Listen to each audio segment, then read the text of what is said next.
Joseph Conrad, Heart of Darkness.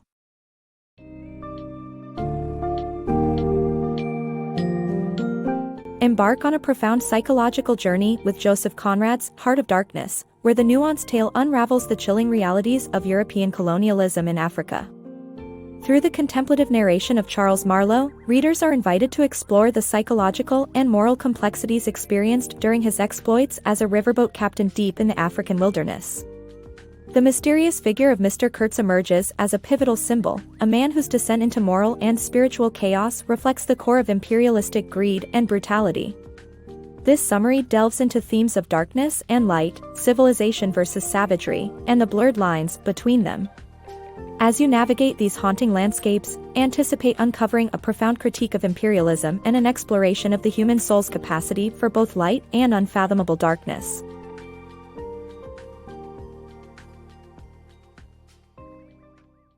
Journey into Darkness. Anchored on the Thames, 5 passengers aboard the British steamship Nellie await the journey to Africa, each absorbed in somber reflection. Among them is Charles Marlow, a sailor whose tale of becoming a river steamboat captain in Africa unfolds beneath the setting sun. Marlow, an introspective and philosophical traveler, recounts his lifelong captivation with the mysteries of uncharted lands, ignited by childhood days spent gazing at maps. The snaking Congo River particularly seizes his imagination. Driven by this insatiable thirst for exploration, Marlow secures a position with the company, a Belgian ivory trading enterprise, aided by his influential aunt. Following the unexpected death of a company captain in a trivial conflict, Marlow becomes the sole applicant willing to step into the role. He embraces the opportunity to quench his wanderlust yet feels uneasy about the specifics of the assignment. Signing the contract in Brussels instills a sense of foreboding, as though he'd made a grave misstep. Nevertheless, Marlow embarks on the voyage to Africa, compelled by his desire to see beyond the horizon. 30 days later, the ship docks at a company station along the African coast, marking the beginning of Marlow's induction into his duties. Instead of finding an organized welcome, he encounters the grim realities of colonialism, a shocking glimpse into the exploitation and brutality accompanying imperial expansion. More than just a riveting adventure, Marlow's narrative serves as a vehicle for him to reflect on the dark truths underlying human nature and the atrocities committed under the guise of progress and profit. As his story unfolds, it becomes clear that Marlow is a man ensnared by the enigma of humanity's dark heart, a theme interwoven with his journey into the African interior. His recollection to fellow passengers aboard the Nellie is laced with introspective pauses that offer insights into his evolving understanding, capturing the haunting contradictions of imperialism. In this setting, Marlow becomes the voice emerging from the complexities and moral dilemmas of the colonial enterprise, a compelling storyteller navigating the thin line between civilization and savagery. The Mysterious Journey. As Marlow navigates the stark realities of colonial Africa, he witnesses the dehumanizing conditions endured by enslaved Africans. A chilling moment unfolds when he tries to assist a dying, emaciated man, only to watch life leave him. In sharp contrast, the company's accountant appears in pristine English attire, reflecting the jarring disparities of the time. This accountant introduces Marlow to the figure of Mr. Kurtz, a celebrated agent renowned for amassing unparalleled quantities of ivory. With plans to meet Kurtz, Marlow departs for the river station but is thwarted by the discovery that his steamship has sunk. The repair process tests his patience and allows him to observe the station's manager, whom he writes off as incompetent and fortuitously placed. This enigma deepens when the manager reveals Kurtz's grave illness, a situation that threatens to destabilize the colonial order. During his stay, Marlow encounters a cunning brickmaker eager to exploit connections for personal gain. This encounter offers Marlow a chance to glean more about Kurtz, whom the brickmaker describes as extraordinary, further fueling Marlow's intrigue. Despite the brickmaker's ambitions, he represents the dishonest manipulations within the company, a corruption that Marlow openly despises, as he confides in his listeners aboard the Nellie. The arrival of the El Dorado exploring expedition, led by the manager's uncle, marks another layer of opportunism and chaos, highlighting the violent exploitation central to colonial ventures. Author Joseph Conrad weaves this narrative with deliberate vagueness, foregoing proper nouns and specific locales to emphasize its universality. The nameless company and its archetypal characters symbolize an endless cycle of greed and brutality pervasive throughout history, transcending the confines of place and person. Conrad subtly echoes his own experiences, likely in the Congo, yet crafts a narrative that reflects the widespread horrors of imperialism. Through Marlow's growing preoccupation with the elusive Kurtz, the tale delves into the complex themes of obsession, power, and the moral decay underpinning colonial pursuits. This complex narrative invites readers to reflect on the timeless, tragic cost of such exploitation. Into the Heart of Darkness.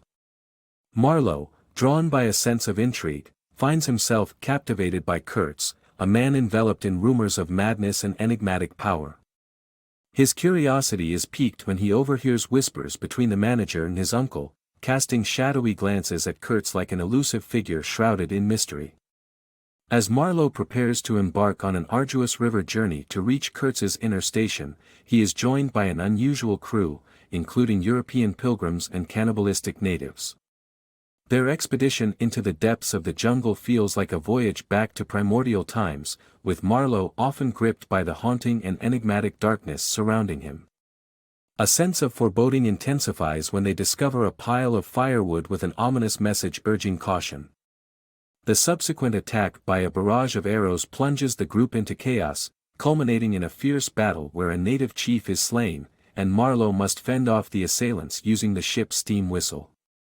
Amidst this turmoil, Marlow reflects on a document Kurtz once penned, a disturbing report for the International Society for the Suppression of Savage Customs.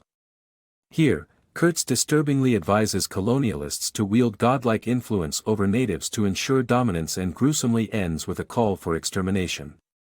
These shocking revelations further entangle Marlow in Kurtz's web, suggesting a brutal critique of colonial hypocrisy and moral corruption. This chapter deepens the mystique of Kurtz, seamlessly blending Marlow's obsession with the philosophical exploration of power and savagery. As Marlow edges closer to Kurtz, it becomes evident that supposed distinctions between European civility and African primitiveness are illusory. A shared humanity emerges in the jungle, contrasting against the vile and often despicable white men Marlow encounters, such as the sleazy manager. Marlow's own admission of being savage with hunger underscores the malleability of human nature, irrespective of origins. The character of Kurtz embodies the transformation wrought by unchecked power, prompting Marlow to muse on civilization and its thin veneer. Through his lens, the tale navigates the murky waters of moral ambiguity, where darkness resides not in the wildness of the land but in the hearts of men and the choices they embrace. Heart of Darkness Unveiled. As Marlow and his crew navigate the treacherous Congo River, they finally reach Kurtz's inner station after 2 months of arduous travel. Their arrival is met by an intriguing figure, a young Russian sailor decked out in a puzzling harlequin outfit who is Kurtz's fervent disciple. This youthful sailor passionately recounts Kurtz's near-godlike influence over the local tribes, detailing the ghastly acts he has committed to secure his dominance. Kurtz's magnetic allure has convinced the tribesmen to worship him like a deity, even prompting them to mount an attack on Marlow's steamship to prevent his departure. The true extent of Kurtz's control becomes apparent as Marlow learns that Kurtz orchestrates brutal ivory raids on neighboring villages, showcasing a man tearing through the jungle not for adventure, but for supremacy and wealth. To Marlow, Kurtz is not just a man, he is a grim emblem of power gone mad, besieged by his own egotism. Upon finally meeting this enigma, Marlow is taken aback by Kurtz's ghastly appearance. Ravaged by illness, Kurtz is a specter of his former self, carried by native Africans onto the vessel. An enigmatic native woman, whispered to be Kurtz's lover, hauntingly follows the ship but vanishes into the jungle's depths without a word. On the steamer, tensions flare between Kurtz and the station manager, who intends to return him to Europe due to his unhinged methods. It is revealed by the Russian that Kurtz himself orchestrated the attack on Marlow's ship, desperate to avoid returning to a European world far removed from his jungle dominion. As the night pulses with the rhythmic beat of drums, Marlow discovers Kurtz having fled his quarters, dragging his weakened body through the wilderness.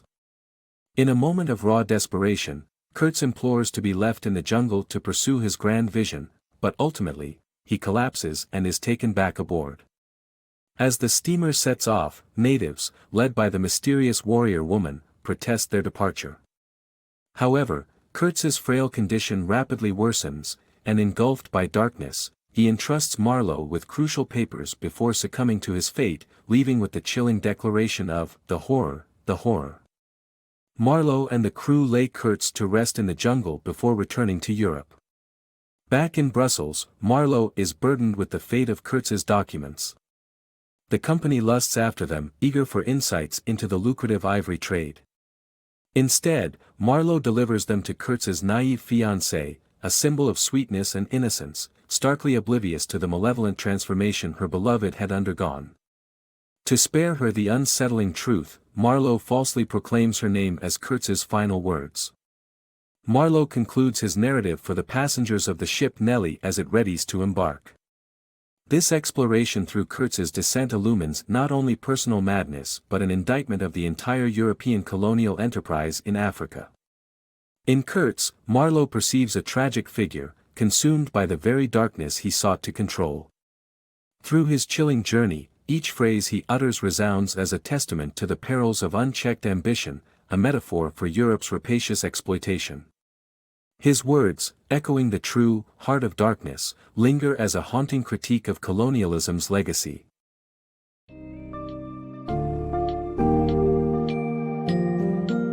In Heart of Darkness, Conrad presents a stark meditation on the destructive nature of colonial ambitions and the moral ambiguities that lie at the heart of humanity. Through Marlow's reflective storytelling, we witness the tragic downfall of Kurtz, whose insatiable hunger for power and ivory leads him into a moral abyss. The tale underscores the irony of supposed civilized men engaging in monstrous acts, ultimately questioning the veneer of civilization itself. Marlow's fascination and horror at Kurtz's profound inner savagery encapsulate the universal struggle between civility and barbarism. As the narrative concludes, Conrad leaves readers contemplating the terrifying darkness that both colonization and human ambition can unleash, forcing a reflection on the true horrors that lurk within the hearts of men. This powerful tale resonates with its timeless message of introspection and the human condition in the face of unchecked ambition and exploitation.